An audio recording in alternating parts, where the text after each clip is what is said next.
बिस्मिल्लाहिर्रहमानिर्रहीम, अस्सलाम वालेकुम रहमतुल्लाहि व बरकातुहू। उम्मीद करता हूँ कि आप सब लोग बखैरियो अफ़ियत होंगे। अल्हम्दुलिल्लाह ठीक है जी। आप लोग, हमारी डिस्कशन जारी है करंट एसेट्स के ऊपर।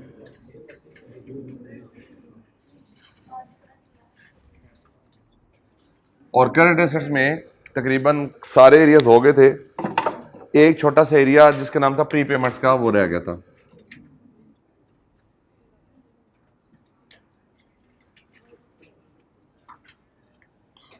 अच्छा देखिए, एक होते हैं प्री पेमेंट्स और एक होते हैं अक्रूवल्स।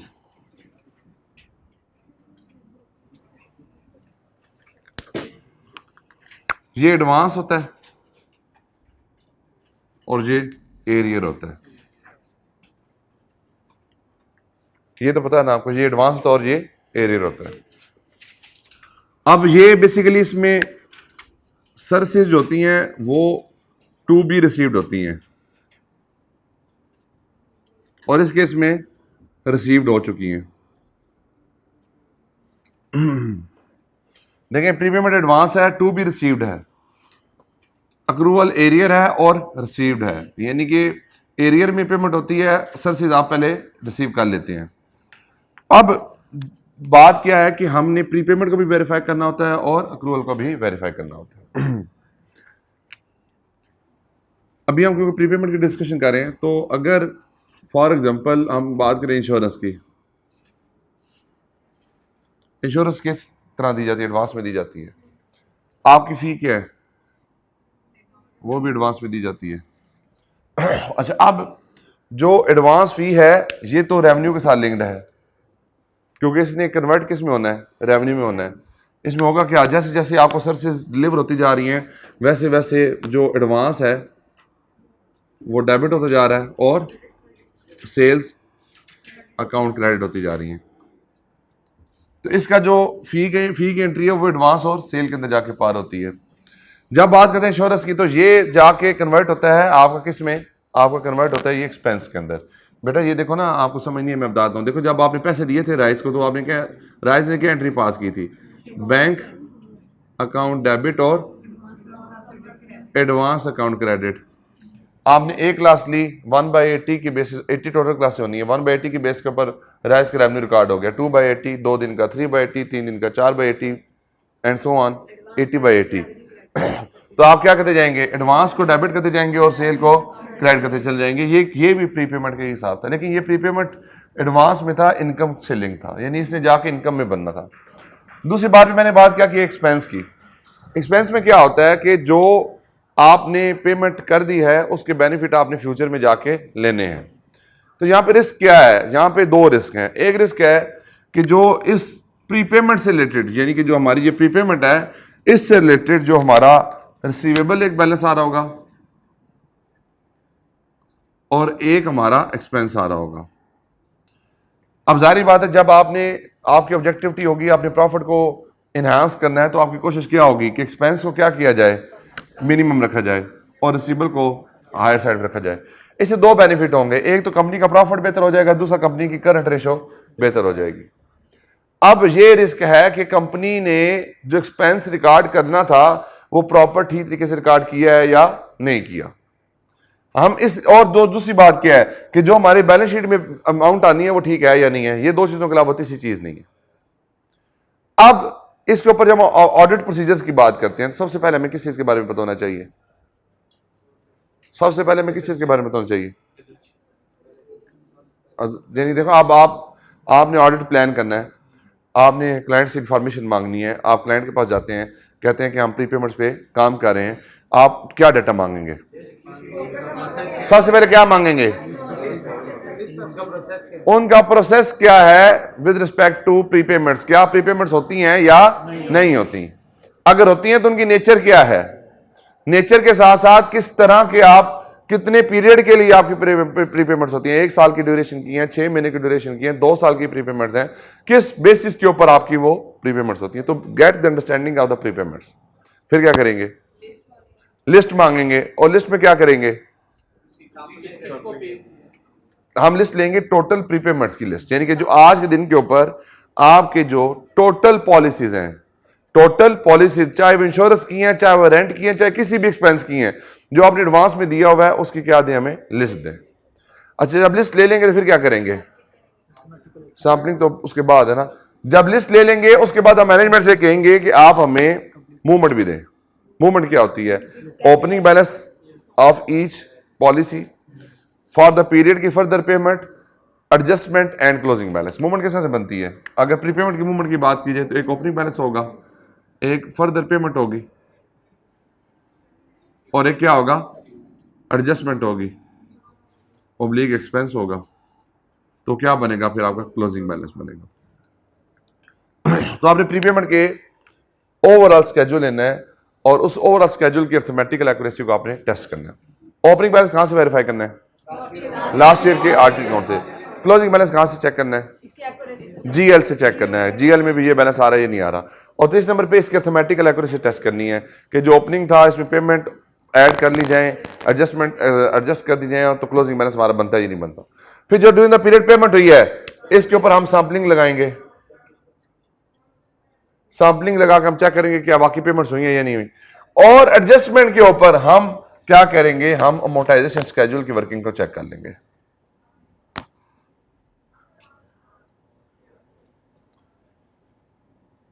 ये बात समझ आई आपको। ओपनिंग बैलेंस लास्ट ईयर से, क्लोजिंग बैलेंस जीएल से, फिर इसके दरमियान जो पेमेंट हुई उसका बैंक स्टेटमेंट चेक कर लेंगे। जो एडजस्टमेंट हुई है एक्सपेंस की, इसके पीछे एक पूरी वर्किंग होती है कि एक्सपेंस किस तरह से एडजस्ट होगा। हम उस वर्किंग के लिए क्या करेंगे, अमोर्टाइजेशन का स्केड्यूल लेते हैं, हम बना के चेक करते हैं कि अमोर्टाइजेशन स्केड्यूल बनता किस तरीके से। और इस सारी चीजों की हम क्या चेक करेंगे, अर्थमेटिकल एक्यूरेसी टेस्ट करेंगे। ये बात समझाइए आपको। अब आते हैं कि अमोर्टाइजेशन स्केड्यूल बनता किस तरीके से। फॉर एग्जांपल यहां पे आ जाएगी जी पॉलिसी, इंश्योरेंस 1, इंश्योरेंस 2, इंश्योरेंस 3, ये 3 कंपनी की पॉलिसीज हैं। स्टार्ट डेट है 1 जून 24, इसकी स्टार्ट डेट है 30 अप्रैल 24, इसकी डेट है 1 जनवरी 24। एंड डेट है जी इनकी, यानी कि ये पॉलिसी किस दिन को स्टार्ट हुई, इसकी एंड डेट है फॉर एग्जांपल आपका जो 30 मई 25, इसकी है जी 31 मार्च 25, इसकी है जी आपकी 31 दिसंबर 24। अब यहां पे इंपॉर्टेंट क्या चीज होगी, वो होगी कि कंपनी का ईयर एंड क्या है, ईयर एंड क्या है। अब फादर मैं यहां पे कहता हूं कंपनी का ईयर एंड है जून, कंपनी का ईयर एंड क्या है जी 30 जून 24 कंपनी का ईयर एंड है। इसी तरह यहां पे भी 30 जून 24 ईयर एंड है, यहां पे भी 30 जून 24 ईयर एंड है। आपने जो अमाउंट पे की है वो यहां पे की है लाख रुपए की, यहां पे 2 लाख की, यहां पे 3 लाख। अब यहां पे एक एक्सपेंस का कॉलम आएगा और एक प्री पेमेंट का कॉलम आएगा। अब देखें, अब यहां पे 12 महीनों की पॉलिसीज हैं। कितने महीनों की हैं जी, ये भी 12 महीनों की है, ये भी 12 महीनों की है और ये भी 12 महीनों की है। अब इसका मतलब क्या हुआ, 100,000 डिवाइडेड बाय 12 करेंगे तो एक महीने का एक्सपेंस आ जाएगा। ऊपर कर लें जी 100,000 डिवाइडेड बाय 12, यहां पे कर लें 200,000 डिवाइडेड बाय 12, यहां पे कर लें 300,000 डिवाइडेड बाय 12। ये क्या है, एक महीने का एक्सपेंस है। ये कितने महीने का एक्सपेंस है, एक महीनों का। अब देखें पॉलिसी स्टार्ट कब हुई है, 1 जून को, एंड कब होगी 30 मई 2025 को। ईयर एंड क्या है 30 जून 2024। तो हमारे लिए एक महीने का एक्सपेंस है, तो इसको क्या करेंगे मल्टीप्लाई बाय 1। यहां पे देखें 30 अप्रैल को स्टार्ट हुई है, 31 मई 2025 तक जानी है, साल की पॉलिसी है, मई और जून 2 महीने, मल्टीप्लाई बाय 2। यहां पे 1 जनवरी को स्टार्ट हुई है, 31 दिसंबर खत्म होनी है, 6 मंथ्स हैं, तो यहां मल्टीप्लाई बाय 6।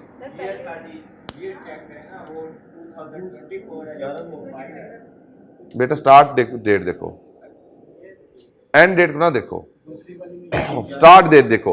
और हमारा ईयर एंड डेट क्या है 24 है।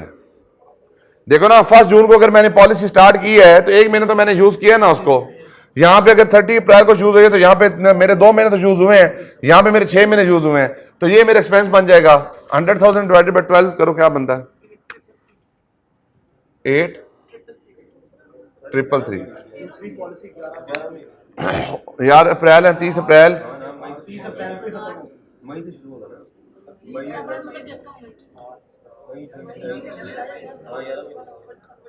और यार ठीक है क्या मई करना है यहाँ पे अप्रैल मई जून जुलाई अगस्त सितंबर अक्टूबर नवंबर दिसंबर जनवरी फरवरी मार्च अप्रैल, अप्रैल बनता ठीक है 1 अप्रैल। इसको पहली अप्रैल कर देना। और यार ठीक है मैंने तो 12 महीने लिख दिए ना 30 अप्रैल। अकाउंटिंग नहीं पढ़े यार तुम लोग, यहाँ पे ऑडिट पढ़े 1 अप्रैल 2025 को 12 महीने बनते हैं, तो 2 lakh divide by 12 multiply by 2, 2 क्यों जी, अप्रैल का महीना गुजर चुका है, तो इसकी स्टार्ट कब से होगी 1 मई से, मई और जून 2 महीने, कितना बनता है जी 16 6 6 7 और यहां बनेगा आपका 1,50,000। ये समझ आई बात की आपको, तो ये 2 माह का है, कितना बनता है जी 33,334। ये क्या बन गए जी आपके एक्सपेंस बन गए। अब आपने प्रीपेमेंट निकालना है, इसमें से इसको माइनस करते जाएं, इसमें से इसको माइनस कर दें, इसमें से इसको माइनस कर दें, बताएं जी क्या आता है पहले केस में 91,667 1,66,667 अब देखें डेट इन सारों को जमा करें और इनको जमा करें, एक्सपेंस जमा करें ना 8,333 प्लस 333 प्लस 150,000 कितना बनता जी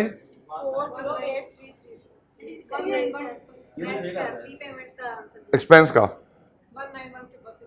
191,666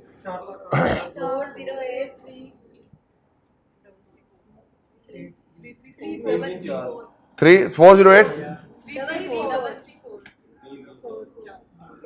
अब देखें ये क्या है एक्सपेंस और ये क्या है प्रीपेमेंट।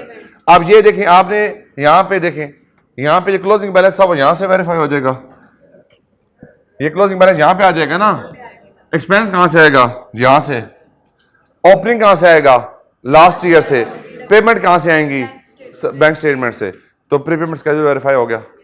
अब इसके लिए हम इंश्योरेंस की पॉलिसीज लेते हैं। अच्छा ये तो मैंने जनरल प्रोसीजर बता दिए, फिर जो आपके जो क्लोजिंग के ऊपर आपकी पॉलिसीज हैं, क्लोजिंग के ऊपर जो ब्रेकअप है या ओपनिंग का जो ब्रेकअप है, हम उसकी पॉलिसीज भी लेते हैं और पॉलिसीज में से जाकर उसके प्रीमियम को भी वेरीफाई करते हैं, ड्यूरेशन को भी वेरीफाई करते हैं। सारी बात है आपने इन पॉलिसीज ली, इन पॉलिसी का स्टार्ट डेट आपने कहां से चेक किया पॉलिसी से, एंड डेट कहां से चेक किया पॉलिसी से, प्रीमियम जो था ईयर एंड जो था ये हमारे पास ऑलरेडी मौजूद है, जो आपका प्रीमियम है ये कहां से चेक होगा पॉलिसी से, एक्सपेंस किस तरह से वेरीफाई होगा अर्थमेटिकल एक्यूरेसी के थ्रू, प्रीपेमेंट के साथ चेक होगी अर्थमेटिकल एक्यूरेसी के थ्रू। तो ये आपका प्रीपेमेंट के ऊपर हो गया प्रोसीजर्स। अगर पेपर में 5 नंबर का सवाल आ जाएगा कि ऑडिटर जो है वो प्रीपेमेंट्स पे क्या प्रोसीजर लगाता है, तो आई बिलीव कि आपको अब प्रीपेमेंट के प्रोसीजर लिखने आ जाएंगे। अकाउंटिंग सामने रखनी है और अकाउंटिंग के बेस के ऊपर बस उसको टेस्ट कर लेना, कुछ भी नहीं करना। मैंने यहाँ पे अकाउंटिंग बताई आपको, ऑडिट तो बताई कुछ नहीं यार, बिल्कुल कर लें। अब क्लोजिंग के ऊपर फर्दर ब्रेकअप होता है कि कितना करंट का पोर्शन है कितना नॉन करंट है। नॉर्मली ये साल की होती हैं तो इसलिए ज़्यादा इसमें फ़र्क आता नहीं है। हाँ अगर कोई इस तरह की हो तो आप बिल्कुल ठीक कह रहे हैं। अगर प्रीपेडेंट मेरा 10 साल का दिया हुआ है तो उसमें से 9 साल का नॉन करंट में आएगा और 1 साल का करंट में आएगा। जी यहाँ तक बात समझ आ गई जी आपको? कोई सवाल, कोई चीज़ ना समझ आई हो? क्लियर है जी? ले जी आपके करंट एसेट्स हो गए ख़त्म।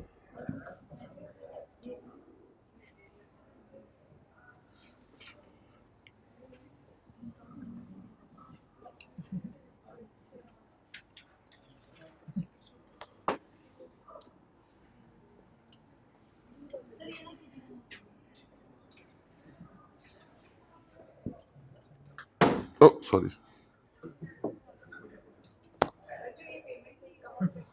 बैंक स्टेटमेंट से, पॉलिसी से अमाउंट देखेंगे और चेक कहां से करेंगे वाकई पेमेंट हुई है या नहीं हुई, बैंक स्टेटमेंट से। पॉलिसी प्लस बैंक स्टेटमेंट दोनों से हो सकते हैं जी। नींद जो है ना ये बड़ी हावी होती जा रही है दिन ब दिन। क्या चीज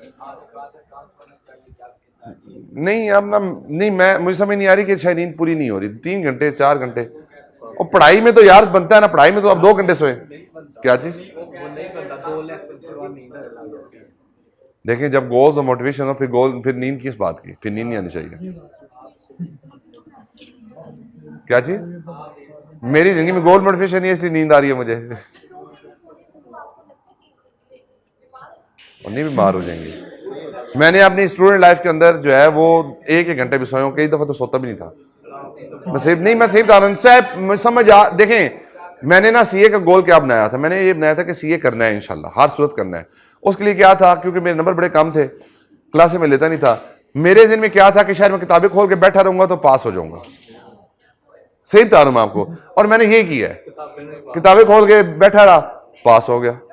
मैंने किताबों के साथ जो है ना वो दोस्ती रखी, मैंने किताबों के साथ जो है ना वो दूरी नहीं इख्तियार की। किताबें मैंने खोल के रखी अल्लाह ताला की ज़ात मेहनत देखती है ना। देखें, मैं तो खोल के किताबें बैठ जाता था।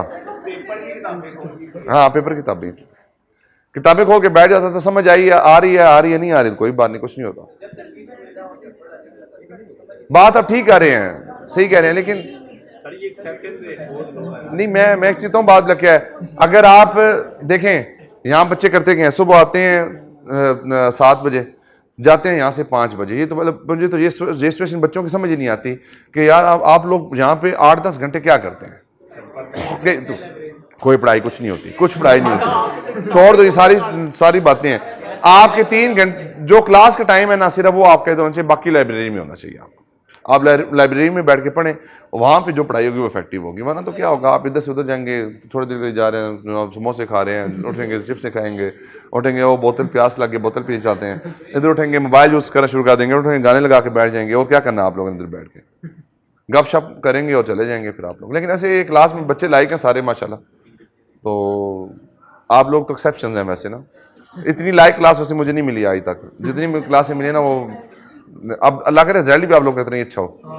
हाँ, ये ना हो कि रिजल्ट में खुदा ना खासा कुछ अनहोनी ही हो जाए। एनीवे जी, हम जो आप डिस्कशन करने जा रहे हैं वो अब हम डिस्कशन करने जा रहे हैं जी, लाइबिलिटीज एंड इक्विटी की करने जा रहे हैं। देखिए, आपने कहा था फाइनेंशियल स्टेटमेंट के ऊपर हमने ओपिनियन लेनी है, तो फाइनेंशियल स्टेटमेंट में सारा कुछ आता है जी। मौली साहब,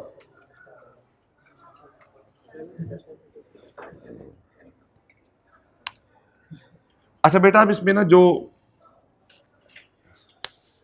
पॉइंट टू बी फोकस्ड है वो 2 मेजर एरियाज हैं, एक ट्रेड पेबल्स हैं, एक अक्रूवल्स हैं, और एक लॉन्ग टर्म लोन्स हैं। ये 3 जो एरियाज हैं ना, ये बहुत ज़्यादा हॉट फेवरेट होते हैं। एक लॉन्ग टर्म लोन है, एक अक्रूवल्स हैं, फिर आपका कंटेंजेंट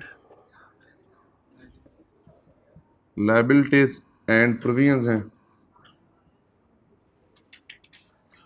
फिर आपका जी नहीं,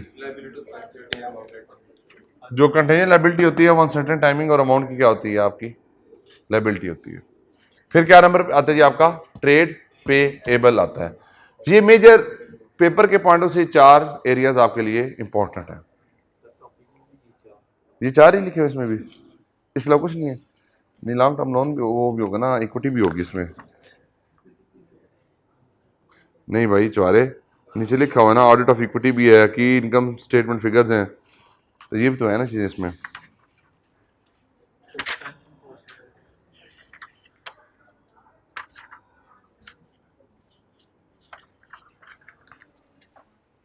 ले जी, आज जो अभी हम डिस्कशन करते हैं ना, जो आसान एरिया है उसको देख लेते हैं, अक्रूवल्स को और ट्रेड पेबल को देख लेते हैं। अक्रूवल्स क्या होती हैं, अभी बात की हमने।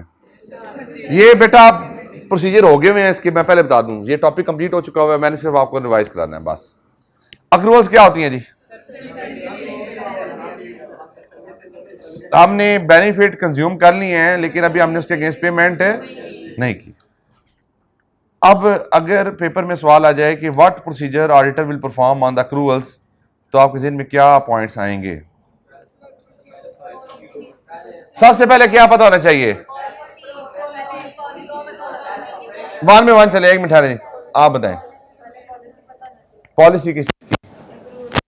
अक्रूवल की नेचर के बारे में हमें पता होना चाहिए कि कंपनी के पास कौन कौन सी अक्रूवल्स मौजूद होती हैं। अक्रूवल में रिस्क क्या लगता है आप बताएं?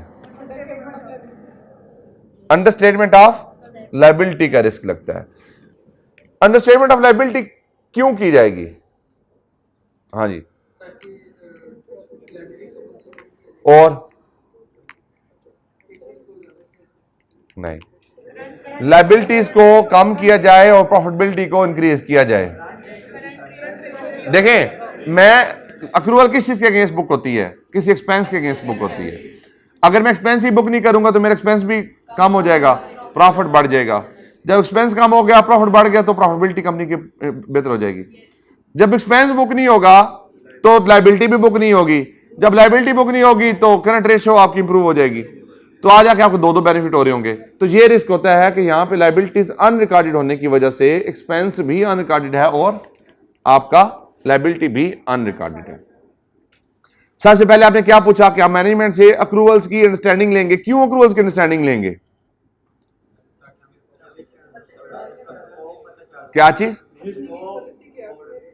हमें यह पता चल जाएगा कि अगर कोई इस बिजनेस के अंदर फर्दर टाइप ऑफ अक्रूवल्स होनी चाहिए जो बुक नहीं हुई, तो हम उसको आइडेंटिफाई कर ले। फॉर एग्जांपल, अक्रूवल्स में हमें पता है कि बिजली का बिल, हर कंपनी के पास बिजली का कनेक्शन होता है, हर कंपनी के पास गैस का कनेक्शन होता है। तो अगर ये हमें पता है कि मैनेजमेंट ने अपने पास अक्रूवल में इलेक्ट्रिसिटी के बिल की अक्रूवल ही नहीं डाली हुई, तो इसका मतलब क्या है कि कंपनी ने एक्सपेंस ही बुक नहीं किया हुआ। अब ये तो एक बड़ी बेसिक नेचर की अक्रूवल है। अगर आप क्लाइंट से लिस्ट ना लेते, अगर आप क्लाइंट से लिस्ट ऑफ अक्रूवल्स ना लेते, आप क्लाइंट से अंडरस्टैंडिंग ऑफ अक्रूवल्स ना लेते, आप उसके बिजनेस के नीड के साथ, बिजनेस के ऑपरेशन के साथ उसके खर्चों को लिंक ना करते, तो आप उसके अक्रूवल के बारे में बेहतर कमेंट्स नहीं कर सकते। तो आपने क्या किया? सबसे पहले मैनेजमेंट से पूछा कि आपकी अक्रूवल्स किस किस्म की होती हैं, किस तरह की होती हैं, आप हमें उनके बारे में बताएं। फिर हमने मैनेजमेंट की अंडरस्टैंडिंग के ऊपर खुद इंडस्ट्री के साथ कंपेयर करके चेक किया कि इंडस्ट्री में अगर इस कंपनी की अक्रूवल इस तरह की है तो इंडस्ट्री में कौन कौन सी अक्रूवल्स इस तरह की बुक होती हैं। मेरा पास एक्सपीरियंस किस किस्म का है। देखिए, मैं क्यों कह रहा हूं, क्योंकि मेरे ज़हन में रिस्क क्या है कि मैनेजमेंट अक्रूवल्स को बुक नहीं करेगी। क्यों नहीं बुक करेगी? क्योंकि प्रॉफिट को एनहांस करना है और लायबिलिटी को रिड्यूस करना है। इस काम को करने के लिए मैनेजमेंट अपने पास अक्रूवल बुक नहीं करेगी और मैंने इस रिस्क को मिटिगेट करना है कि कोई अक्रूवल बीच में से मिस ना हो, कोई अक्रूवल इसमें से बीच में से मिस ना हो। अब हमने क्या किया? हमने कहा कि ठीक है जी, आप हमें लिस्ट दें, प्रोसेस बताएं। हमने इस लिस्ट को, अब देखें, प्रोसेस के मुताबिक मैनेजमेंट ने 10 तरह के अक्रूवल्स कहीं। आपने उन अक्रूवल्स को किससे कंपेयर कर लिया? इंडस्ट्री की नॉर्म्स के साथ और कंपनी के बिजनेस के ऑपरेशन और अंडरस्टैंडिंग के साथ। फिर आपने लिस्ट ली। लिस्ट को किससे कंपेयर करेंगे? लिस्ट ली ना, लिस्ट ऑफ अक्रूवल्स ली। आपने कहा कि आप लिस्ट ऑफ अक्रूवल्स भी दें। जो मैनेजमेंट ने कहा कि फॉर एग्जांपल मेरे पास देखें सैलरी की अक्रूवल है, मेरे पास रेंट की अक्रूवल है, मेरे पास अपने फी की अक्रूवल है, मेरे पास कुछ बोनस की अक्रूवल है। अब ये अक्रूवल्स है मैनेजमेंट ने आपको जो दी हैं। अब इस लिस्ट को, ये लिस्ट है, ये क्या है? इस लिस्ट को कंपेयर करना, किससे कंपेयर करेंगे? रिस्क क्या है? देखिए, रिस्क क्या है कि कोई लिस्ट के अंदर आपके अक्रूवल रिप्रेजेंट ही ना हो, मिस ना हो। रिस्क ये है। Very good. हम लास्ट ईयर के साथ कंपेयर करेंगे, लास्ट ईयर एंड की लिस्ट के साथ कंपेयर करेंगे। ये बात समझ आई आपको? देखिए बेटा, बात फिर वही है कि जब तक आपको ऑब्जेक्टिविटी नहीं पता कि हम काम क्यों कर रहे हैं, उस वक्त तक कोई फायदा नहीं है। देखें, अगर लिस्ट में सैलरी आ गई है तो सैलरी शीट से ही वेरीफाई होगी ना, वो तो बेसिक प्रिंसिपल है। क्या मेरा ये रिस्क है कि सैलरी शीट से वेरीफाई नहीं होगी? ये रिस्क है, लेकिन ये इतना मटेरियल रिस्क नहीं है। रिस्क क्या है कि अगर सैलरी की अक्रूवल होनी चाहिए थी तो क्या सैलरी की अक्रूवल की गई है या नहीं की गई? अब मैंने लिस्ट ली, इसमें लिस्ट में रेंट, फी और बोनस आ रहा था। मैंने लास्ट ईयर की लिस्ट ली, उसमें सैलरी आ रही थी, उसमें इलेक्ट्रिसिटी का बिल आ रहा था, उसमें यूटिलिटी अदर बिल्स आ रहे थे तो जी इंडस्ट्री के साथ प्रैक्टिस के साथ मैच कर लेंगे। मुझे पता है कि इस कंपनी में किस तरह की अक्रूवल होती हैं। अब नई कंपनी बनी है तो नई कंपनी में क्या बिजली कनेक्शन नहीं होगा? होगा तो बिजली के बिल की अक्रूवल होनी चाहिए। हमने क्या किया, करंट ईयर की लिस्ट को लास्ट ईयर की अक्रूवल की लिस्ट के साथ क्या कर लिया, कंपेयर कर लिया। फिर दूसरा काम इस लिस्ट पे क्या करेंगे, इस लिस्ट को कंपेयर करेंगे इंडस्ट्री के साथ, इंडस्ट्री नॉर्म्स ऑब्लिक प्रैक्टिसेस के साथ कि जो लिस्ट आप देखें सबसे जरूरी मेरे लिए क्या है, ये लिस्ट की कंप्लीटनेस को इंश्योर करना, लिस्ट की कंप्लीटनेस को इंश्योर करना। ये बात समझिए आपको। अब लिस्ट की कंप्लीटनेस इंश्योर कर लिया मैंने, लिस्ट को किससे कंपेयर किया, पिछले साल से कंपेयर किया और इंडस्ट्री की नॉर्म के साथ कंपेयर किया। अब आएगा कि जो इनके अंदर अमाउंट्स आ रही हैं वो मेरी कंप्लीट हैं या नहीं है। देखिए जो मेरी पहले क्या लिस्ट था कि कोई अक्रूवल मिस ना हो जाए, अब लिस्ट क्या है कि भाई कोई अमाउंट जो आनी चाहिए थी वो अमाउंट ठीक है या नहीं है। अगर फॉर एग्जांपल इलेक्ट्रिसिटी बिल की बात की जाए, कहां से चेक करेंगे आप? पहले तो देखें आपका जो अक्रूवल है वो रीजनेबल होनी चाहिए। आज के दिन पे क्या मेरे पास इलेक्ट्रिसिटी का बिल है? लास्ट मंथ का जब मैं अक्रूवल बुक करने जा रहा हूं क्या मेरे पास इलेक्ट्रिसिटी का बिल है? नहीं है ना, वो तो अगले जाके आएगा। दोबारा सुने, क्या मेरे पास आज के दिन पे इलेक्ट्रिसिटी का बिल है? नहीं। आंसर यस या नो में करें, है या नहीं? नो। मैंने एक्सपेंस बुक करना है, मैं किस बेसिस पे एक्सपेंस बुक करूं? पिछले साल उस महीने में इलेक्ट्रिसिटी का बिल कितना आया था, लेकिन क्या यह बात रीजनेबल रहेगी? देखें वहां उस वक्त यूनिट कितने का था? 20 रुपए का। अब यूनिट कितने का है? 60 रुपए का। आप यूनिट्स को तो वहीं से ले सकते हैं, यूनिट कहां से आएंगे? लास्ट ईयर के सिमिलर पीरियड से आएंगे। रेट कहां से आएगा? करंट, पिछले महीने का रेट ले लेंगे। क्या चीज? आप नहीं रीडिंग देखो, बात क्या कि फिर भी एक महीने का ओवरड्यू क्या आता है ना। आप जून के महीने में जो बिल आएगा वो मई का आएगा, मई में जो आएगा वो अप्रैल का आएगा। फिर भी बेटा वो उस महीने का नहीं आता ना। जून अगर 30 जून के ऊपर रीडिंग हो भी जाए तो जो रीडिंग हो रही है किस महीने के बिल की रीडिंग हो रही है? जून का तो भी कंज्यूम हुआ है ना, जून की तो अगले महीने में बिल आना। लास्ट मंथ का बिल आता है हमेशा, जिस महीने में बिल आता है उससे पिछले महीने का बिल होता है। और बिल की रीडिंग नॉर्मली कई अब तो वैसे इन्होंने ईयर एंड पीरियड एंड के साथ इसको रिकंसाइल कर लिया है, वरना कई इलाकों में तो अभी भी ये मिड ऑफ द मंथ में जाकर रीडिंग हो रही होती है 17-18 तारीख को। अब वो 17-18 को जो रीडिंग हो रही होती है वो पिछले महीने की रीडिंग हो रही होती है। तो जनाबे वाला हम यहाँ पे क्या किया, हमने इसकी रीजनेबलनेस को टेस्ट किया है कि जो इलेक्ट्रिसिटी बिल की अमाउंट आ रही है उसकी रीजनेबलनेस अमाउंट ठीक है या नहीं है। अच्छा, अब इसी तरह से कुछ और अक्रूवल्स होती हैं। फॉर एग्जांपल कोई बोनस है, बोनस की अक्रूवल भी बुक करनी है। अब जारी बात है बोनस की अक्रूवल कहां से मैच करेंगे? बोनस क्या होता है? एम्प्लॉयज को कुछ बोनस देना है। बोनस कौन देता है? कंपनी में कौन बंदा देता है? एचआर प्रोसेस करता है। देता कौन है? बोर्ड ऑफ डायरेक्टर्स देते हैं। अब जारी बात है बोर्ड ऑफ डायरेक्टर ने अगर कोई बोनस दिया है तो कहां से दिया होगा? कोई मिनट्स ऑफ द मीटिंग बनाए होंगे, तो बोनस की अक्रूवल कहां से चेक कर लेंगे? उसके मिनट्स ऑफ द मीटिंग से चेक कर लेंगे। इसी तरह से रेंट है, रेंट की अक्रूवल कहां से चेक करेंगे? रेंट के एग्रीमेंट से चेक कर लेंगे। इस तरह से अगर कोई फी है, कोई मैंने सब्सक्रिप्शन हमने देनी होती है, कोई फी देनी होती है, वो कहां चेक करेंगे? उसके रेलेवेंट डॉक्यूमेंटेशन चेक कर लेंगे। अच्छा, सम टाइम क्या होता है कि आप इसके अलावा जो कुछ बाकी एक्सपेंडिचर्स होते हैं, फॉर एग्जांपल कोई जनरल एक्सपेंडिचर है जिनकी अक्रूवल बुक करनी है आपने, अब उसकी जो बेसिस होती हैं वो नॉर्मली हमारे पास अवेलेबल नहीं होती। तो हम क्या करते हैं कि पिछले 11 महीनों में जितना एक्चुअल एक्सपेंडिचर हुआ होता है उसको हम एक्स्ट्रापोलेट कर लेते हैं। फॉर एग्जांपल कोई भी एक्सपेंस है जिसकी कोई मेरे पास बेसिस मौजूद नहीं है, उसका मेरा 70,000 का खर्चा हो चुका है 11 महीनों में, तो मल्टीप्लाई 12 कर लेंगे या मल्टीप्लाई 1 कर लेंगे तो एक महीने का मेरा खर्चा आ जाएगा।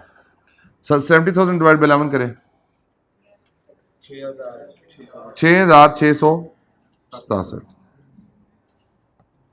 अब 6667 क्या है? मेरा अक्रूवल की अमाउंट है। मैंने क्या किया, मैंने सिर्फ जो पिछले 11 महीनों का एक्सपेंस था उसको 11 पे डिवाइड कर दिया और एक महीने का एक्सपेंस निकाल लिया। अब इस एक महीने के एक्सपेंस की क्या कर लें? अक्रूवल बुक कर लें। ये बात समझाइए आपको? ये क्या है? ये बेसिस हैं जो आपके अक्रूवल की बुक हो सकती है। हाँ जी, करंट ईयर के। अब देखें, अब पहले आपने लिस्ट को इंश्योर किया कंप्लीटनेस को, फिर आपने इंडिविजुअल आइटम की कंप्लीटनेस को इंश्योर किया, अभी भी कंप्लीटनेस पूरी नहीं हुई। अब क्या करेंगे? अब आप ज़हन में लेके आए पीरियड 13 टेस्ट, याद होगा आपको पीरियड 13 टेस्ट। बताएं जी पीरियड 13 टेस्ट क्या होता है, बोले सब तो। ईयर एंड जब कंप्लीट हो जाए उसके जो अगले 2 या 3 महीने तो उसमें क्या करेंगे, वो किस तरह करेंगे, पेमेंट हुई होगी। वेरी गुड जी, आगे आप बताएं जी, आप बता दें। हाँ जी, क्यों नींद आ रही है ना आज आपको, चले बताएं।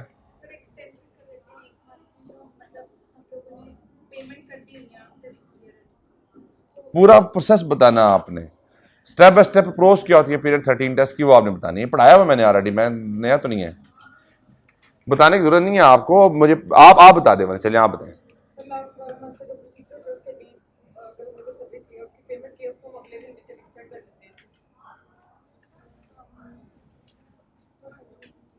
पढ़ा नहीं है जी जी जी, मैं बेटा अभी लेक्चर पिछले खोल लेने, मैंने उसमें एक प्रोसीजर बता रहा है। अंडरस्टेटमेंट ऑफ लायबिलिटी के लिए मैंने जिस पढ़ाया था आपको, अंडरस्टेटमेंट ऑफ लायबिलिटी के लिए समझाया था। हाँ भाई बताओ जी। हमने कहा था कि ईयर एंड के बाद की पेमेंट लेते हैं, क्या कौन सी लेते हैं, आफ्टर ईयर एंड की जो बैंक स्टेटमेंट होती है वो लेते हैं। उस बैंक स्टेटमेंट की डेबिट साइड को सिलेक्ट करते हैं। डेबिट साइड क्या है, पेमेंट। अब इस पेमेंट को हम एक्सपेंस के साथ कंपेयर करते हैं। अब एक्सपेंस के साथ जब कंपेयर करते हैं तो एक्सपेंस के हम क्या निकलवाते हैं, वॉचर निकलवाते हैं। वॉचर के बैक एंड पे क्या लगा होता है, स्पोर्टिंग लगी होती है। इस स्पोर्टिंग की डेट को चेक करते हैं। अब डेट से क्या आएगा, जाहिर बात है, देखें आपने ईयर एंड के बाद पेमेंट की, आपने कहा एक्सपेंस अकाउंट डेबिट और बैंक अकाउंट क्रेडिट। आपने इस बैंक अकाउंट में फॉर एग्जांपल आया ₹1,00,000, आपने इस ₹1,00,000 का वोचर निकलवाया। वोचर जो था वो था फॉर एग्जांपल इलेक्ट्रिसिटी बिल का। वोचर किस चीज का था, इलेक्ट्रिसिटी बिल का था। आपने इलेक्ट्रिसिटी बिल पकड़ा, आपने देखा इलेक्ट्रिसिटी बिल था जून के महीने का, जून 24 के महीने का था। इसका मतलब क्या है कि जो मैंने 1 जुलाई को एंट्री किया ये गलत है। एंट्री क्या होनी चाहिए थी, 30 जून के ऊपर, कब, 30 जून 24 के ऊपर एक्सपेंस अकाउंट डेबिट होना चाहिए था और पेएबल अकाउंट क्रेडिट होना चाहिए था ₹1,00,000 से। और 1 जुलाई को जब पेमेंट की है तो पेएबल अकाउंट डेबिट होना चाहिए था ₹1,00,000 के साथ और बैंक क्रेडिट होना चाहिए था ₹1,00,000 के साथ। इसका मतलब क्या है कि मैंने क्या एंट्री पास की है, मैंने expense to bank entry pass की है। एंट्री क्या होनी चाहिए थी, पेबल टू बैंक होनी चाहिए थी। हमने किस तरह से आइडेंटिफाई किया, पीरियड 13 के थ्रू आइडेंटिफाई किया।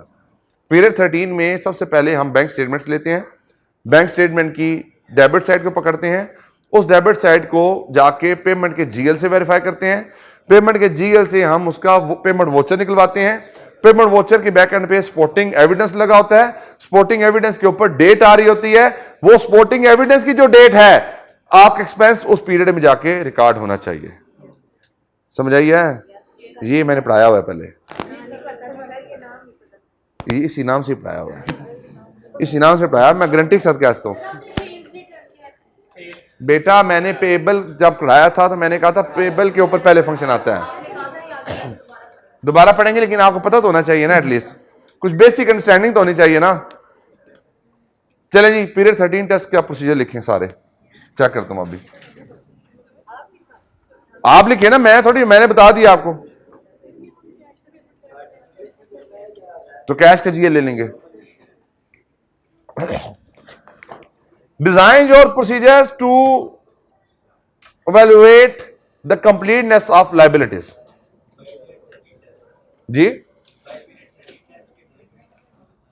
हाँ, तो जो अब आपको पता है, जो मर्जी लिखे वहां पे, आपकी मर्जी है, जो मर्जी करें। मैंने सब बताया कि लायबिलिटीज की कंप्लीटनेस को इंश्योर करना है, अक्रूवल की कंप्लीटनेस को इंश्योर करना है, प्रोसीजर डिजाइन करें। हाँ जी, देखिए वोचर जो पेमेंट हुई है वो किसी ना किसी एक्सपेंस की हुई है, वो एक्सपेंस की डेट क्या है, वो कहां से मिलेगी, उसकी सपोर्टिंग एविडेंस से मिलेगी।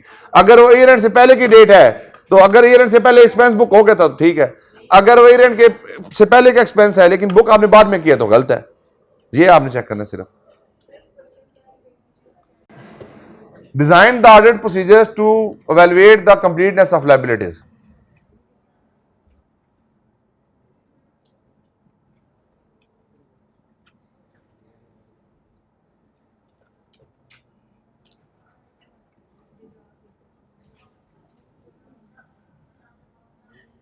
रट्टा नहीं लगाना, अपना बैठ के अपना अपना जल्दी जल्दी काम करो, बातें नहीं करनी। अक्रूवल्स और भाई बातें नहीं करनी।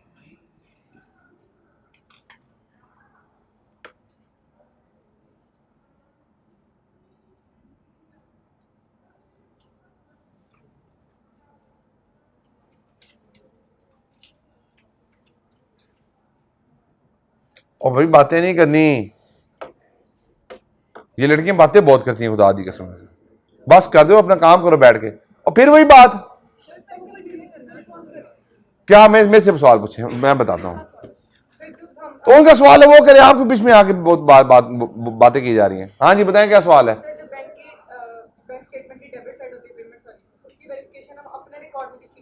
जीएल से पेमेंट हुई है, जीएल में एंट्री क्या हुई होगी, पेबल क्रेडिट किया होगा, पेबल डेबिट करके बैंक क्रेडिट किया होगा। कमरान खान क्या हाल है, वो अभी टेस्ट कर रहा है, 5 मिनट तक आता है, 5 मिनट तक आ रहा है। तो उसकी जो पेमेंट उसकी एंट्री क्या हुई होगी, पेबल डेबिट और बैंक क्रेडिट। तो बैंक उससे डेबिट हुआ है, बैंक से डेबिट हुआ, तो इधर जीएल में क्या होगा, क्रेडिट। बस ये चेक करना है। करंट एसेट्स, हाँ जी, क्यों, बस करो, कुछ भी नहीं है, दोबारा हो जाएगा। चलिए इसमें ट्रेड रिसीवेबल कर लें, सिर्फ ट्रेड रिसीवेबल्स कर लें and pre payments. Pre payment वैसा सवाल बना के देना, आपको समझ नहीं आनी। प्री पेमेंट्स में pre payments and trade receivables, chapter 9।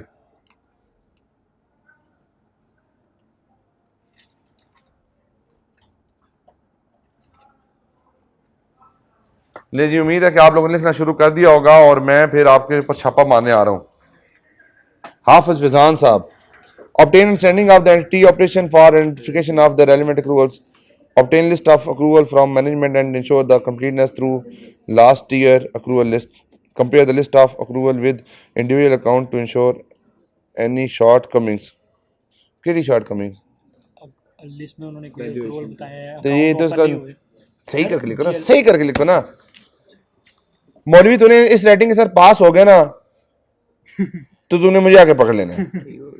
मैं तुम्हें जनरल बात बता रहा हूं, ये तू लिख के मारता है इससे। मौलवी की राइटिंग इससे अच्छी है, इससे अच्छी नहीं हो सकती तुम्हारी writing. Check the nature of the accruals of the company,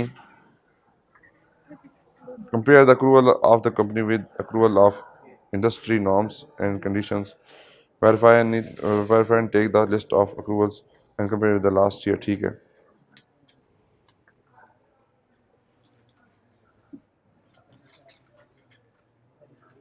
कोई बेटा रट्टे लगाओ। सर नहीं रट्टा आपको नहीं कह रहा है, मैं इसको कह रहा हूँ इसको। कोई नहीं बेटा, जो है ना वो रट्टे लगा के को नहीं आर्ट पास होना इस तरह से।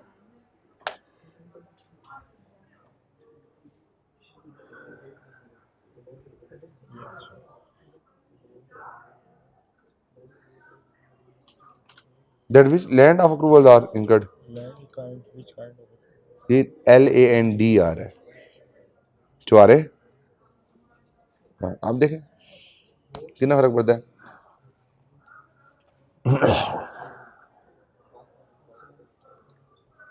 ठीक है, काफी हद तक बेहतर लिख रहे हैं, देख लिख रहे हो, देख लिख रहे हो भाई हैं। आई तुम इतने लेट हो क्लास में?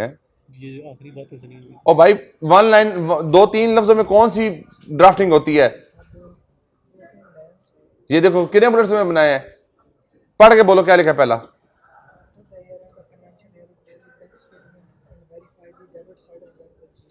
तो उसे क्या वेरीफाई करोगे?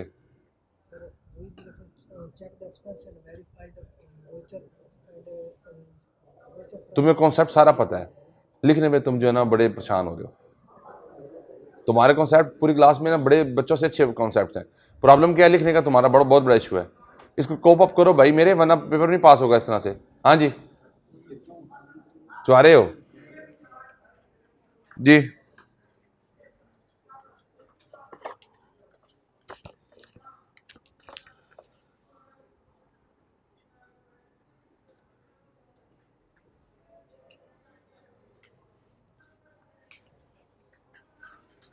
Evaluate the assumption of the company regarding what?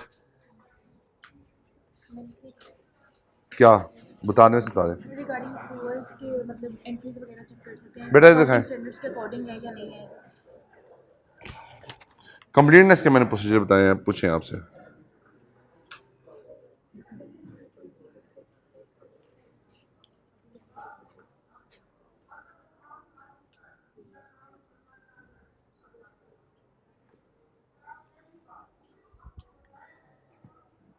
बेटा कंप्लीटनेस के मैंने प्रोसीजर पूछे हैं, सारे लिख रहे हैं, मैंने कंप्लीटनेस के कहे हैं।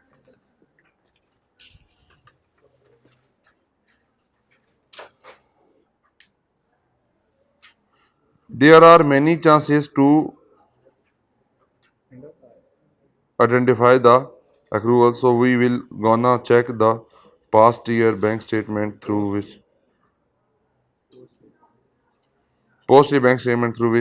we will review the debit side against the payment of the GL. We will match the payment against the expense and obtain the नहीं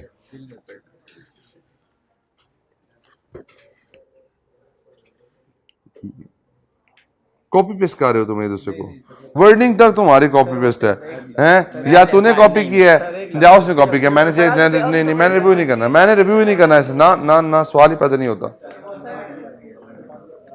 Obtain understanding of the nature of the accrual of the company and compare this with the last year company norms and the industry norms. Company के records होते हैं और industry के norms होते हैं, और यहाँ पे दोबारा बुलेट बनाने की जरूरत नहीं है। Obtain the list of the accrual and verify this list with last year. तो ये ऊपर लिख तो दिया, फिर दोबारा क्यों लिखा है ना विद द लास्ट ईयर? ये लिखा तो है obtain understanding of the nature of the accruals of the company and compare this with the last year company norms and the industry norms। तो हो तो गया, सेम ही हो गया ना, फिर डुप्लीकेट हो गया। फॉर टेस्ट ये डुप्लीकेशन वाला इशू बहुत ज़्यादा है आपका। The test of the completeness of accrual perform Page 13 test for this purpose obtain the after year and payment bank statement, compare debit side with is payment side of bank statement with the expense as per GL, compare the date which is mentioned on voucher with the expense in GL। चलो आपने concept ठीक लिखा, लेकिन थोड़ा सा इसकी drafting पेश हुआ है। बेटा जाओ भाई, कमरान खान तुम्हें बुलाने आया। कौन बुला रहा है? नवीद अंसारी साहब। कोई मगर झाड़ पड़नी होगी इसको, इन्होंने टेस्ट ठीक नहीं चेक किया। लो भाई जो जरा गेम करवा के आओ, फिर तुमसे पूछते हैं जी। डर डर क्यों दिखा रही हैं? Acquire the list of the accrual and prepayments। Prepayment का सवाल था, प्रीपेमेंट का सवाल है, सवाल के अंदर तो जवाब है चन्ना। Compare the accrued amount of the relevant expense with the last year balance and industry। Review the completeness in each area of the list of the item, such as check the completeness of rental expense from the rent agreement। मैंने आपसे पूछा है rent expense के ऊपर कोई काम करना है या कोई लोन की एक्रूवल की बात हो रही है? नहीं तो बात मैंने जनरल सवाल किया ना, तो जनरल उसका जवाब देना। Check the arithmetical accuracy of the accrual and payment. How? कौन सी अर्थमेटिकल एक्यूरेसी? नहीं, अर्थमेटिकल एक्यूरेसी नहीं होती इस तरह से। Check reasonable of the expense of the accrued. किस तरह से एक्सपेंस की रीजनेबलनेस को टेस्ट करेंगे? मैंने नहीं तुम्हारा रिव्यू करना, तुम्हारी पहली लाइन ही कॉपी पेस्ट थी। हाँ भाई दिखाओ दो तुम। Gate information about gate information about documents and policy of the company about, ये क्या ड्राफ्टिंग है?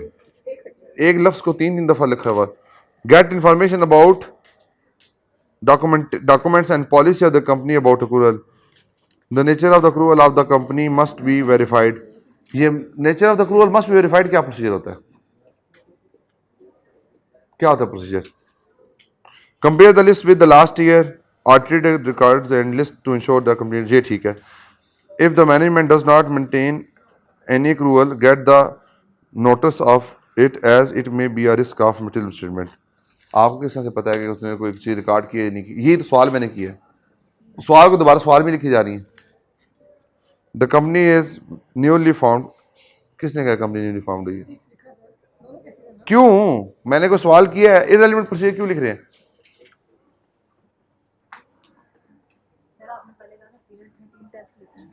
मैंने वैसे कहा पीरियड 13 टेस्ट का था, लिखा आपने जो इधर उधर की बातें सारों ने लिखी हैं, किसी ने पीरियड 13 टेस्ट को जिक्र ही नहीं किया, सवाए आपने किया है पीछे से, उसने किया हुआ था, ये कुछ बच्चों ने किया, तो ज़्यादा ने नहीं किया हुआ था।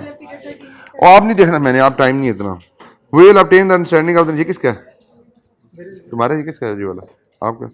We will obtain understanding of the nature of the accrual of the client and to ensure that all accrual must be recorded in the books, ठीक है। We will obtain the list of accrual of management, then we will compare the list with the last year list of accrual to verify if any accrual is missing. Good.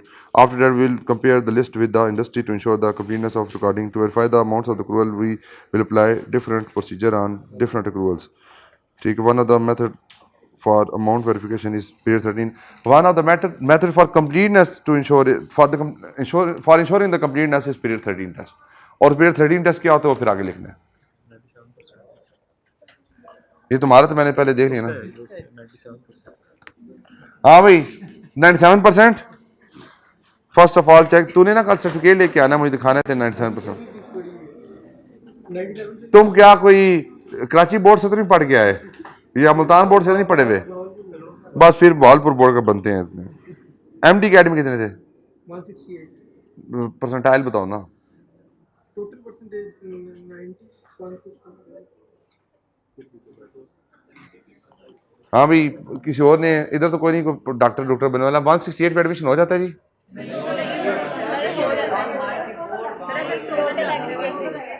Total aggregate देखा जाता है 98% था। कितना था? 89 पे and होता है, तो वो 90 पे कह रहा है उसका।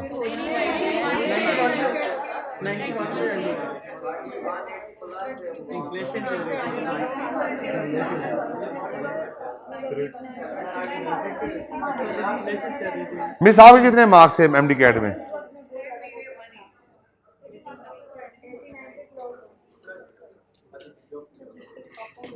मुझे दुख होता है कि इतने अच्छे नंबर लेकर जाना सीए की फील्ड में आ गए। मैं तो अभी भी चली जाऊँ भाई। आधे प्रोसीजर लिखे हैं, कंप्लीट नहीं है। First of all check the list of liabilities accrual and reconcile with the previous year, ये ठीक है। Check the year end bank statement, compare the bank statement payment with the GL of the company. Now check the receipt of the voucher and verify payment of the receipt of the voucher and verify the payment. एक receipt की बात कर रहे हो, दूसरा payment की बात कर रहे हो। मुझे एक आइडिया हो गया कि नहीं, वो बाद में देखूंगा, अभी भी दिखाओ। नहीं यार मैं यकीन है यार। पहले 3 पीरियड 13 के होता कि general obtain bank statement of next year first month.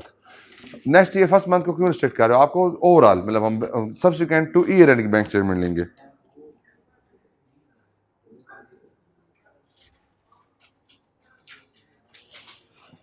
थोड़े से ना माठे प्रोसीजर है लिखने में। ये क्या है?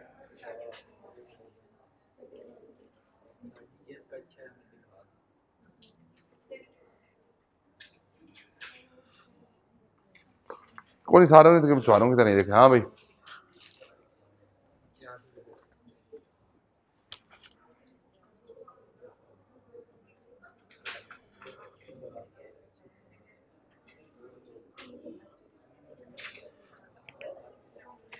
ये तो जो मैंने लेक्चर बड़ा बोला वही सारे लिख दिए। अच्छा ये तो मैंने जो बातें बताई वो सारी याद से लिख दी हैं। ठीक, कोई बच्चा जिसका रह गया हो आपको मैंने देख लिया, हो गया। अभी क्लास के बाद बाकी डिस्कस करेंगे, अभी टाइम नहीं है। ले जी अक्रूवल के ऊपर जरा बुक दिखाएं जी, बुक के ऊपर रीडिंग कर लें जी जरा।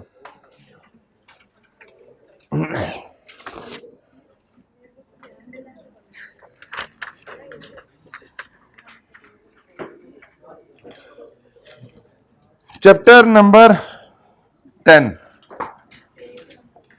जो मेरे पास बुक है इसका पेज नंबर है 164, लर्निंग आउटकम नंबर 2।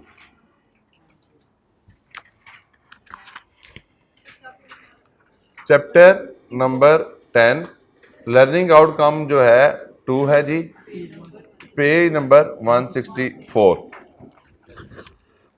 जी। ओपन कर लीजिए आप लोगों ने।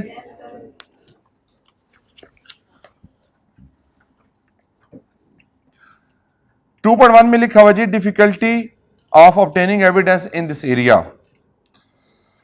The audit of accrual provision and contingencies can be so difficult area for the auditor. Accrual are usually estimated amounts and will be subject to audit techniques which are similar to those applied to prepayments. जो prepayments में थी उसकी vice versa कर दीजिए तो accrual बन जाता है। प्रोविजन एंड कंटीजेंसीज में be highly subjective area where a considerable amount of judgment may be called for. Evidence may be needed from outside experts such as legal advisors। ये उसकी बात कर रहा है जब प्रोविजन की बात होती है। आगे आ जाती है अक्रूवल्स के ऊपर 2.2। Accrual balance are difficult to audit as the figure reported are often based on estimates। जाहिर बात है मैंने आपको बताया 11 महीनों का एस्टिमेट देख लें, पिछले साल के एक्सपेंस के साथ कंपेयर कर लें, उसके एक जनरल रीजनेबलनेस को चेक कर लें, तो वहां पे एक्चुअल अमाउंट्स नहीं होती बल्कि एक एस्टिमेटेड अमाउंट्स होती हैं। However, the amount involved may not be material, in which case the auditor will not devoted a significant amount of time and resources to this area। कहते हैं नॉर्मली अमाउंट मटेरियल नहीं होती लेकिन time ज़्यादा नहीं लगता, ये बात गलत है। Accrual is too critical area, यहाँ पे आपके लिए बड़ा प्रॉब्लम होता है। और अगर इंडस्ट्री में स्पेसिफिक इस तरह की नेचर ऑफ एंटिटी है तो accrual is the main key area where entity can play, जहाँ पे आप प्ले कर सकते हैं। As with all liabilities the emphasis will be on the completeness. जारी बात है अनरिकॉर्डेड अमाउंट्स जो हैं वो हमारे लिए ज़्यादा ज़रूरी होती हैं। The nature of the item involve means that analytical procedure and auditor knowledge of the business are useful in matching the in reaching a conclusion on this area. एक जनरल बातें थी, अब आते हैं प्रोसीजर की तरफ। सब्सटेंटिव प्रोसीजर इंक्लूड ऑब्टेन और prepare a list of accrual at the end of the reporting period. सबसे पहले आप क्या करें, लिस्ट तैयार करें। इससे पहले आप एक प्रोसीजर देखा है कि first of all obtain the understanding of the nature of the accrual being managed by the company, जहां से आपको आइडिया हो जाएगा कि कंपनी की अक्रूवल किस किस्म की हैं। फिर उसके बाद आप लिस्ट लें, लिस्ट को कंपेयर करने के फिर आते हैं जी। If list is prepared by the client check the calculation and addition for the arithmetical accuracy. अगर मैनेजमेंट ने कोई लिस्ट बनाई है तो उसकी अर्थमेटिकल एक्यूरेसी को टेस्ट करें। Check the amount in the listing against the balance in the relevant main ledger expense account and ensure the amounts are the same. अब यहाँ पे वो प्रोसीजर मिस कर गया है। वो प्रोसीजर कौन सा मिस कर गया है कि अक्रूवल की लिस्ट को पिछले साल की लिस्ट से कंपेयर करें ताकि पता चल जाए कि कोई ऐसी अक्रूवल की अमाउंट या कोई फिगर बीच में मिस आउट तो नहीं हुई हुई। फिर इंडस्ट्री के साथ कंपेयर करें ताकि पता चल जाए कि इस रेलिवेंट इंडस्ट्री में जो अक्रूवल्स होती हैं क्या वो अक्रूवल्स मैनेजमेंट ने अपने पास बुक की हुई हैं या नहीं की हुई। उसके बाद ये प्रोसीजर आता है कि आप अब उसके अंदर जो इंडिविजुअल आइटम्स आ रहे हैं उनको उनके जीएल से चेक कर लें, उनके सपोर्टिंग एविडेंस से चेक कर लें, उनके बाकी आइटम्स से जाके उसको देख लें। Where invoices have been received or payment made after the year end, ये पीरियड 13 की बात होने लगी है। आप ये देखें ऐसे ड्राफ्ट करना है आपने, वो तो मैंने एक जनरल अंडरस्टैंडिंग के लिए आपको बताया था ना, आप ड्राफ्टिंग किस तरह से करनी है। Where invoices have been received or payment made after the year end, sometime क्या होता है इनवाइस बाद में रिसीव हुई है लेकिन इनवाइस के ऊपर डेट क्या होगी, पिछली डेट होगी। Confirm that the amount accrued appear reasonable in relation to the evidence, यानी कि फॉर एग्जांपल जिस पीरियड की एक्सपेंस था उस पीरियड में रिकॉर्ड हुआ या नहीं हुआ। For example suppose that A company makes accrual for 2 months of electricity charges, 2 महीने की अक्रूवल बुक की and receive an invoice for 3 months, और कंपनी ने इनवाइस कितने महीनों की रिसीव कर ली, 3 महीनों की रिसीव कर ली। Supply of electricity 1 month after the year end, if the accrual for the electricity is say 60,000, the auditor should expect the total invoice to be for about ₹90,000। अगर आपने 2 महीनों की, अगर आपको 90,000 का बिल रिसीव हुआ है तो 90,000 के बिल में अगर 60,000 रुपया अगले महीने का बिल है तो आपके लिए आपके पीरियड का एक्सपेंस कितना है 60,000, क्योंकि 2 महीनों का एक्सपेंस आपका बुक करना था, वो 2 महीने का बुक हुआ है। अब यहाँ पे भी अगेन मैं कहूँगा कि इसको सही तरीके से ड्राफ्ट नहीं किया गया, ये अच्छा ड्राफ्टेड नहीं है। आप जी शायद पढ़े होंगे, देखने वाली बात है। यहाँ पे देखें मेरे मुताबिक क्या ड्राफ्टिंग बनती है, वो ये है कि after the year and we will verify the payment after the year end and check that whether the amounts that have been paid for the expenses, the related expenses are recorded in the correct period। कि जो year and के बाद payments हुई हैं उन payments के against जो expense था वो जिस पीरियड में रिकॉर्ड होना चाहिए था उस पीरियड में रिकॉर्ड हुआ है या नहीं हुआ, this is called the period 13 test. यानी पेमेंट को एक्सपेंस के साथ जाके रिकंसाइल करना। समझ आइए बात की क्या बात हुई है, किस बैलेंस को? आफ्टर द एंड की जो पेमेंट हो रही है उससे हम क्या ऑब्जेक्टिव अचीव करना चाह रहे हैं, मसला क्या है, प्रॉब्लम क्या है इसमें?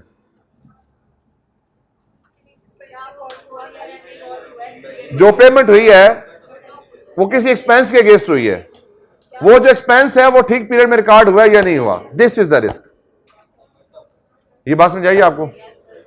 पीरियड 13 टेस्ट क्या है कि जो ईयर एंड के बाद पेमेंट्स हुई हैं उन पेमेंट के अगेंस्ट जो आपका एक्सपेंस बुक होना था वो ठीक पीरियड में बुक हुआ है या नहीं हुआ। इस चीज को चेक करने को क्या कहते हैं, पीरियड 13 टेस्ट कहते हैं। Compare list of the accrual with the list that was prepared at the same date in the previous year. जो इस साल की लिस्ट है उसको पिछले साल की लिस्ट से कंपेयर कर लें। Review the list of accrual of completeness based on the auditor knowledge of the business. ये जो इंडस्ट्री नॉर्म के साथ आप कंपेयर कर लें, उसके बिजनेस की अंडरस्टैंडिंग के साथ जाकर उसको कंपेयर कर लें। Relate item on the list of accrual to the other audit areas such as bank confirmation letter which might provide detail of unpaid or oblique accrued bank charges। Sometime क्या होता है कि आपको बैंक स्टेटमेंट के अंदर एक debit side के ऊपर जो BRS आइटम्स हैं, BRS आइटम क्या थे कि जो बैंक ने एंट्रीज कर ली है लेकिन कंपनी ने नहीं की, फॉर बैंक चार्जेस हैं, कोई फी वगैरह की डिडक्शन हो गई है, तो अल्टीमेटली वो अगर पेमेंट हुई हैं तो उन पेमेंटों का जो एक्सपेंस था वो क्या बुक हुआ है या नहीं हुआ, वो रेलिवेंट सपोर्टिंग एविडेंस जो एरियाज होते हैं वहां से जाके आप उसको इंश्योर कर सकते हैं। आगे कहते हैं जी accrued wages and salaries may be more material than other items and may require a higher level of audit assertion auditor intention.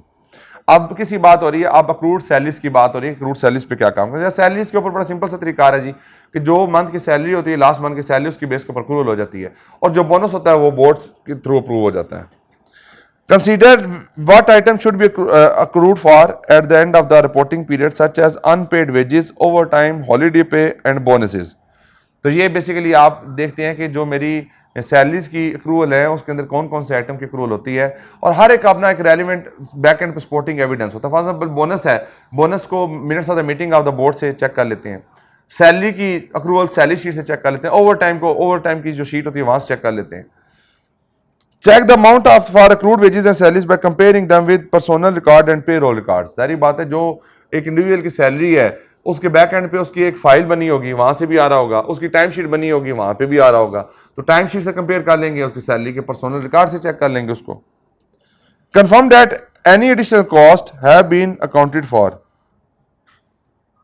कोई टैक्स टुक्सेस की अमाउंट है वो उसके अंदर से डिडक्ट होनी चाहिए, डिडक्ट हुई है या नहीं हुई, वो डिडक्ट होकर जमा हुए हैं या नहीं हुए हैं। Perform analytical procedure on the accrued wages and salaries. For example, the auditor might measure the ratio of accrued payroll expense to the total payroll cost for the year and compare with the similar ratio in the previous year. जाहिर बात है अगर आपको पता है कि मेरी जो पेरोल कॉस्ट है वो स्पेसिफिक इतनी ही बनती है, इसमें उसने रेशो बताइए आपको, payroll expense to payroll cost, accrued expense divided by total expense, यानी कि वही बात 11 पे डिवाइड कर ले तो एक महीने का एक्सपेंस आ जाता है, उसको चेक कर लें कि आपका वो एक्सपेंस उसके बराबर है या नहीं है। अगेन ये कोई इतना खास मुश्किल नहीं है, आप इसमें जो बातें हमने की हैं, आप लोगों में से तकरीबन 90% बच्चों ने ये प्रोसीजर लिखे हुए थे इस तरह से, तो इसलिए परेशान नहीं होना। सिर्फ प्रॉब्लम जो मुझे आपकी राइटिंग स्किल्स में आ रही है वो 2-3 तरह की, मैं आपको बता देता हूँ। डुप्लीकेशन बहुत ज़्यादा होती है, सेंटेंस स्ट्रक्चर बनाना नहीं आता, हम इधर की बात उधर, हम कॉन्सेप्ट पूरा होता है लेकिन हम लिखना नहीं आता कि हमने लिखना किस तरीके से। डुप्लीकेशन से मुराद क्या है कि एक बात को हम 2-3 दफा लिखते हैं। फॉर एग्जांपल एक दफा हमने लिख दिया ना कि पेरोल शीट से वेरीफाई करेंगे, फिर अगले प्रोसीजर में लिख रहे होंगे पेरोल शीट से वेरीफाई करेंगे। फिर जो प्रॉब्लम हो रहा है वो क्या है कि हम थॉट प्रोसेस को ट्रांसलेट नहीं करते, हम सोचते नहीं है, सोचे समझे बगैर शॉर्ट वर्ड्स में लिख देते हैं। शॉर्ट वर्ड्स में किस लिख देंगे, obtain the list of the accruals, भाई what you will do, list तो ले लिया, लिस्ट से क्या पर्पस अचीव करेंगे आप? अब वो लिखना पड़ेगा कि हम लिस्ट को ऑब्टेन करेंगे, उसको पिछले साल की लिस्ट से कंपेयर कर लेंगे। अगर आपने पिछले साल के साथ कंपेयर करने को नहीं लिखा तो वो प्रोसीजर नहीं है, तो फिर नंबर क्या है? 0। तो जिन बच्चों को शॉर्ट वर्ड्स में छोटे छोटे लिखने की आदत है, काइंडली मेहरबानी करके अपनी इस आदत को भुलाएं और आपके ज़हन में जो बात है उसको पूरा लिखें पेपर के ऊपर। 97% तुम्हारा भी ये मसला है भाईजान। आप पीछे अहमद, हामिद सब सेम मसला, आपका भी यही है, आपका भी यही मसला है सेम। तुम लिखने की कोशिश करते हो लेकिन ज़हन नहीं लिखते, ठीक है जी। और भाईजान आप इतने अच्छे कॉन्सेप्ट के साथ पेपर पे ट्रांसलेट करते हुए क्या कोई हाथों में कोई रेशा आ जाता है? तुम्हारे बहुत अच्छे कॉन्सेप्ट होते हैं, तुम बड़े अच्छे सवालात करते हो, बड़े अच्छे चीजों का जवाब भी देते हो, लेकिन बेटा पेपर के अंदर जब तक ट्रांसलेट नहीं करोगे ना, फायदा को नहीं होना उस चीज का। आई बात समझ या नहीं आई? ठीक है जी। तो बस अभी आज के दिन के लिए इतना इनफ है जी। अक्रूवल्स के ऊपर किसी का क्वेश्चन है जी तो कर सकते हैं जी। जी मैं भी चेक कर लेता हूं। ले जी, any other question? No question जी। ले जी, आज की डिस्कशन को यहीं पे करते हैं कंक्लूड। मिलते हैं इंशाल्लाह फिर अगली क्लास में, तब तक के लिए अल्लाह हाफिज।